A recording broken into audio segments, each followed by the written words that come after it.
ain't my message tonight, but that's real good right there. That's real good. And it came to pass, he went to Jerusalem, that he passed through the midst of Samaria and Galilee. And as he entered into a certain village, there met him 10 lepers, 10 men that were lepers. They were diseased. Stood afar off, and they lifted their voices and said, Jesus, Master, have mercy on us. And when he saw them, he said unto them, go show yourself to the priest. And it came to pass that as they went, they were cleansed. And one of them, when he saw that he was healed, turned back. Oh, look at your neighbor and say, don't never forget where he came from. Oh, can I go real country tonight? Look at somebody and say, don't bite the hand that feeds you. Oh, I wish I had some help up in here. He did what? He turned. Look at somebody and say, he turned back. See, you got to realize that God is ready to do something for us, but in order for us to get where God wants us to be, we got to forget. Can I say it like this? We got to stop looking in the rearview mirror of our past. Because objects in this mirror appear closer than they really are. Come on, you may have this. See, look at your neighbor and say, but really it's just a mirage of things that the enemy will put in your way. Now, a leper is one who has been rejected by others. If you look at the medical term, a leper, it is a diseased person. But I'd like to focus tonight on the spiritual part of a leper. It is one that has been despised and rejected. One that has been an outsider or a castaway. Well, since we in Georgia, one that is called the black sheep. Oh, I wish I had some help up in here. But you must understand that these lepers, it was 10 of them that met Jesus. Now, it's interesting that when we get up during the day, sometimes we don't realize potential of what can happen in a day. And so we say, Lord, help me to accept the things I cannot change and give me the courage to know the difference. In other words, these 10 men all had the same disease. And the Bible did not give them a name. It said a certain lepers, and it said it was 10 of them.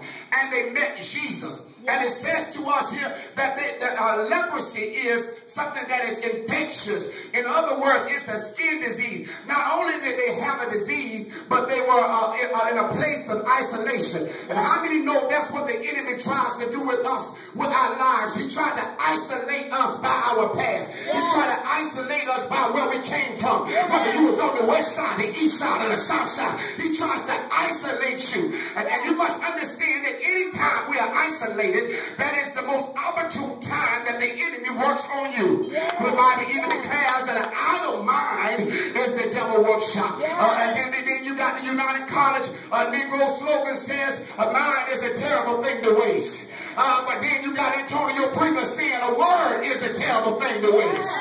Look at your neighbor and say, you must maximize your time. Touch your neighbor and say, I don't know how long I'm going to be here, but I'm going to enjoy it to the max. I'm going to max out in my finances. I'm going to max out in my vision. I'm going to boldly go where no man has gone before. I'm going to dare to take that quantum leap. I'm going to go into a place where they say I'll never be. Look at your neighbor and say, stop fighting your enemies. And use your enemies as gasoline to get where you need to go. Use your enemy. Then he told David, said, sit here, David, while I make your enemy work for you. Slap your neighbor upside the head and tell him you're working too hard. Sit down and allow God to work for you. He said, I will make your enemies be your footstool. Well, since I'm from Watley, Georgia, a footstool is not for you to take and put your foot on somebody's neck. But my grandmama was an old lady. She had a little footstool in the house. And she said, look at here, baby. I want you to go up to the shipper road. Anybody know anything about that? That was them tall cabinets that you could not reach. And she was a short lady, but she had a little stool down there that you could step up on. Look at your neighbor and say, I know the Negroes been talking about me. But they're going to help me get where I need to go. Look at your neighbor and say, I never would have done it if they had not come against me. So what you need to do this year is go and buy yourself some Christmas cards. Stop by Family Dollar. Stop by Dollar General. Stop by Wonder World. And find yourself a new fresh pack of Christmas cards and send it out to all your enemies and say, season's greetings to all of you. Thank you for having